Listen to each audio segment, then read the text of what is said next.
प्रिय माने प्रभु जीशुଙ୍କ नामରେ ସମସ୍ତଙ୍କୁ ଅଭିନନ୍ଦନ ଜ୍ଞାପନ କରୁଛି। ଆଶା କରୁଛି ଆପଣମାନେ ସମସ୍ତେ କୁଶଳରେ ଅଛନ୍ତି। ପ୍ରଭୁଙ୍କ ଲୋକମାନେ ପରମେଶ୍ୱରଙ୍କ ମହା ଅନୁଗ୍ରହରୁ ଆମେମାନେ ପ୍ରତିଦିନ ସକାଳ ସମରୀଶ୍ୱରଙ୍କ ବାକ୍ୟ ଶୁଣୁଛୁ। ଆପଣମାନେ ଦେଖୁଛନ୍ତି ନା ଏହି ପଛପଟେ ମୋ ଯେଉଁଠାରେ ଠିଆ ହୋଇଅଛି କ'ଣ ଅଛି ବୋଲି ଆପଣମାନେ ମନେ କରୁଛନ୍ତି। ଏହା ଗଡ୍ସ ଭିନିୟାର୍ଡ ଅଟେ। ଈଶ୍ୱରଙ୍କ ଯେଉଁ ସେବା କାର୍ଯ୍ୟ ଯୀଶୁ ଉଦ୍ଧାର କରନ୍ତି ସେବା କାର୍ଯ୍ୟ ଆମମାନେ କରୁଛୁ ତହିଁର ଏକ ମୁଖ୍ୟ କାର୍ଯ୍ୟାଳୟ ଏହା ଅଟେ। ଏଠାରେ ଅନେକ ପ୍ରକାର କାମ କାର୍ଯ୍ୟ ଆମମାନେ କରିଥାଉ। ଆମମାନଙ୍କ ସମସ୍ତ ପତ୍ର ପତ୍ରିକାର କାର୍ଯ୍ୟ, ସମସ୍ତ ନେଟୱାର୍କିଂର କାର୍ଯ୍ୟ, ସମସ୍ତ ଛବିର କାର୍ଯ୍ୟ, ଏହି ପ୍ରକାର ବିଭିନ୍ନ ଯେକୌଣସି କାମ କାର୍ଯ୍ୟ ଯୀଶୁ ଉଦ୍ଧାର କରନ୍ତି ସେବା କାର୍ଯ୍ୟ ଦ୍ୱାରା ଆମେମାନେ କରୁଛୁ ତହିଁର ମୁଖ୍ୟ କାର୍ଯ୍ୟାଳୟ ଏହା ଅଟେ।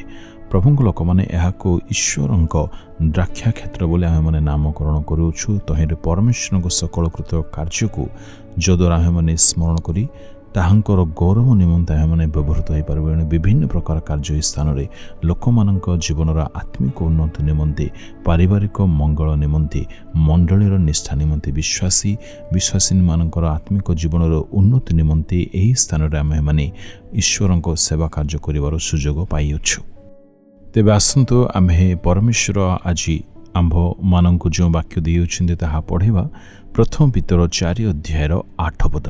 ବିଶେଷରେ ପ୍ରଗାଢ଼ ପ୍ରେମରେ ପରସ୍ପରକୁ ପ୍ରେମ କରୁଥାଅ। କେତେ ସୁନ୍ଦର ହୃଦୟସ୍ପର୍ଶୀ ଏକ ବାକ୍ୟ ଆମେମାନେ ବର୍ତ୍ତମାନ ପଢ଼ିଲୁ। ପରମେଶ୍ୱର ଆମ୍ଭମାନଙ୍କୁ କହୁଅଛନ୍ତି ତୁମେମାନେ ବିଶେଷରେ ପ୍ରଗାଢ଼ ପ୍ରେମରେ ପରସ୍ପରକୁ ପ୍ରେମ କରୁଥାଅ। ପ୍ରଭୁଙ୍କ ପ୍ରିୟ ଲୋକମାନେ ଖ୍ରୀଷ୍ଟିଆନ ଜୀବନ ପ୍ରେମରୁ ଆରମ୍ଭ ହୋଇ ପ୍ରେମରେ ହିଁ ଅନ୍ତ ଘଟିଥାଏ। ଆମମାନଙ୍କର ଈଶ୍ୱରଙ୍କ ସହିତ ମିଳନ କେତେବେଳେ ହେଲା ବୋଲି ଯଦି ଆମମାନେ ପଚାରିବା, ପରମେଶ୍ୱର ପ୍ରଥମେ ଆମମାନଙ୍କୁ ପ୍ରେମ କରିଲେ। ଏଣୁ ଆମମାନଙ୍କର କର୍ତ୍ତବ୍ୟ ଏହା ହେଉଛି ଯେ ଆମେମାନେ ପରସ୍ପରକୁ ବିଶେଷରେ ପ୍ରଗାଢ଼ ପ୍ରେମରେ ପ୍ରେମ କରିବା ଉଚିତ। ଆମେମାନେ ସ୍ୱାମୀ ସ୍ତ୍ରୀଙ୍କୁ ପ୍ରେମ କରିବା ଦରକାର, ଘରର ପ୍ରତ୍ୟେକ ସଦସ୍ୟମାନଙ୍କୁ ପ୍ରେମ କରିବା ଦରକାର, ପୁଅ ଝିଅମାନଙ୍କୁ, ପୁଣି ଶାଶୁ ବୋହୂଙ୍କୁ, ବହୁ ଶାଶୁଙ୍କୁ, ପରିବାର ପ୍ରତ୍ୟେକ ପ୍ରେମରେ ଆମ୍ଭେମାନେ ରହିବା ଦରକାର। ଯଦି ଈଶ୍ୱରଙ୍କ ବାକ୍ୟରେ ଏହା ଆମ୍ଭମାନଙ୍କ ନିମନ୍ତେ ଆଦେଶ କରାଯାଇଅଛି। ଏଣୁ ପରମେଶ୍ୱର ଯେପରି ଆମ୍ଭମାନଙ୍କ ପାପ, ଆମ୍ଭମାନଙ୍କ ଅପରାଧ, ଅଧର୍ମ ସତ୍ତ୍ୱେ ହିଁ ସେ ସୁଯୋଗ ଦେଉଛନ୍ତି, ଯେହେତୁ ତାହାଙ୍କ ହୃଦୟରେ ଆମ୍ଭମାନଙ୍କ ପ୍ରତି ପ୍ରେମ ଯଥେଷ୍ଟ ମାତ୍ରାରେ ସେ ରଖିଅଛନ୍ତି। ଏଣୁ କାହାର ସ୍ୱଭାବ କିପରି ତାହା ବିଷୟ ନୁହଁ, ଆମ୍ଭମାନଙ୍କ ହୃଦୟରେ ପ୍ରେମ ଅଛି କିଏ ବା ନାହିଁ, ଏହା ବହୁତ ବଡ଼ ବିଷୟ ଅଟେ। ଏଣୁ ପ୍ରେମକୁ ଆମ୍ଭେମାନେ ଆପଣାଇବା ଦରକାର ରହିଛି।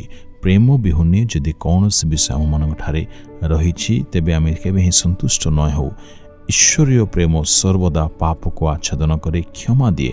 ଏଣୁ ପ୍ରେମିକ ମନୁଷ୍ୟ ହେଉ। ପ୍ରଭୁଙ୍କ ଲୋକମାନେ ପ୍ରେମ ବାସ୍ତବରେ ବହୁତ ଅଦ୍ଭୁତ ଈଶ୍ୱରୀୟ ଦୈବିକ ଏକ ସ୍ୱଭାବ ଅଟେ ବା ଗୁଣ ଅଟେ। ଏଣୁ ପ୍ରେମକୁ ଆମ୍ଭେମାନେ ସର୍ବଦା ଆପଣାଇବା ଦରକାର।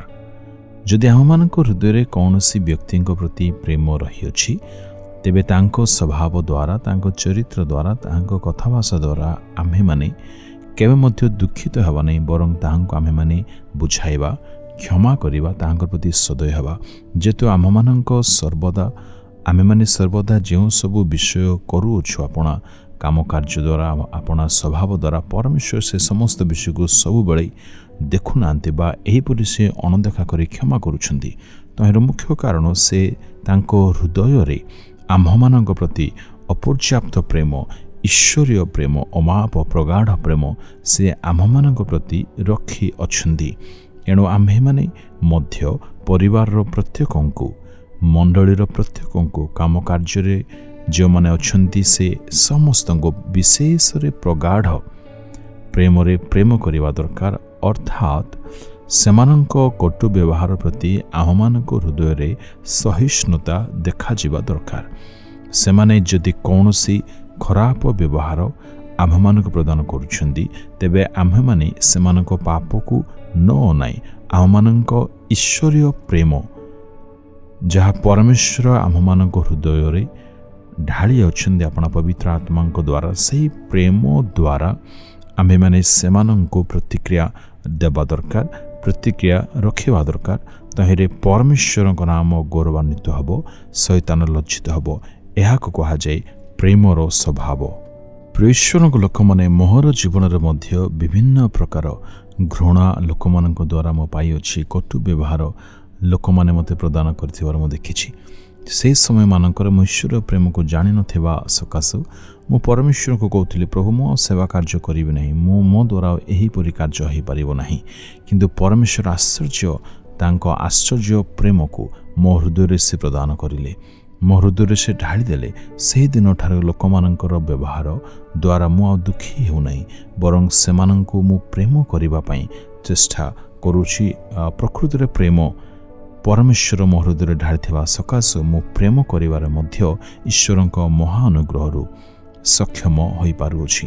ଏଣୁ ମୁଁ ଆପଣମାନଙ୍କୁ କହିବା ପାଇଁ ଚାହୁଁଛି, ପ୍ରଗାଢ଼ ପ୍ରେମକୁ ଆମ୍ଭେମାନେ ଯଦି ହୃଦୟ ମଧ୍ୟରେ ରଖିବା, ତେବେ କୌଣସି ବ୍ୟକ୍ତିଙ୍କ ସ୍ୱଭାବ ଦ୍ୱାରା ଆମେମାନେ ପ୍ରଭାବିତ ହେବା ନାହିଁ, ବରଂ ପରମେଶ୍ୱର ଯେ ପ୍ରେମିକ ଅଟନ୍ତି, ଈଶ୍ୱର ତ ପ୍ରେମ ବୋଲି ଯାହା ବାଇବଲ ଆମମାନଙ୍କୁ କହୁଛି, ଆମେମାନେ ମଧ୍ୟ ସେପରି ନିଶ୍ଚୟ ହୋଇପାରିବା। ଏଣୁ ଆସନ୍ତୁ ସମର୍ପିତ ହେବା ପରମେଶ୍ୱରଙ୍କଠାରେ ଆମମାନେ କହିବା, ହେ ପିତା ପରମେଶ୍ୱର, ତୁମ ପ୍ରେମର ସ୍ୱଭାବ ଦ୍ୱାରା ମୋତେ ମୋ ପରିବାରର ପ୍ରତ୍ୟେକଙ୍କୁ ତୁମେ ଭରିଦିଅ। ପ୍ରଗାଢ଼ ପ୍ରେମରେ ପ୍ରେମ କରିବା ପାଇଁ ସାହାଯ୍ୟ କର।